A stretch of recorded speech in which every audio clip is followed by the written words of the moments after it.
ரஷ்யாவில் நடைபெற்று வரும் உலகக்கோப்பை கால்பந்து தொடரில் எதிர்பாராத நிகழ்வாக நடப்பு சாம்பியனான ஜெர்மனி நாக் அவுட் சுற்றுக்கு தகுதி பெறாமல் போட்டியிலிருந்து வெளியேறியது. உலகக்கோப்பை கால்பந்து தொடர் ரஷ்யாவில் நடைபெற்று வருகிறது.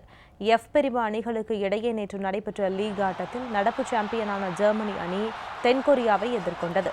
இந்த போட்டியில் வெற்றி பெற்றாக வேண்டும் என்ற கட்டாயத்துடன் ஜெர்மனி அணி களமிறங்கியது. போட்டி தொடங்கியதிலிருந்தே ஜெர்மனி அணி கோல் போட தொடர்ந்து முயற்சித்தது. ஆனால் அனைத்து முயற்சிகளாக வழங்கப்பட்ட நேரத்தில் தென்கொரியா 2 கோல் அடித்து முன்னிலை பெற்றது.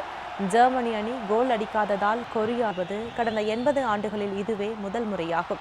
எஃப் பிரிவு அணிகளுக்கு இடையே நேற்று நடைபெற்ற மற்றொரு லீக் ஆட்டத்தில் மெக்சிகோவை 3-0 என்ற கோல் கணக்கில் வென்ற ஸ்வீடன் அணி நாக் அவுட் சுற்றுக்கு முன்னேறியது. இருப்பினும் புள்ளிகள் அடிப்படையில் மெக்சிகோவும் நாக் அவுட் சுற்றுக்கு முன்னேறியது.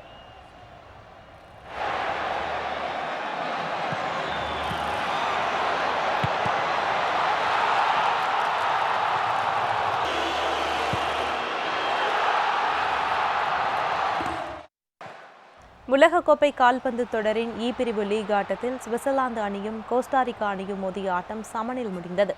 இதன் மூலம் சுவிட்சர்லாந்து அணி நாக் அவுட் சுற்றுக்கு தகுதி பெற்றது.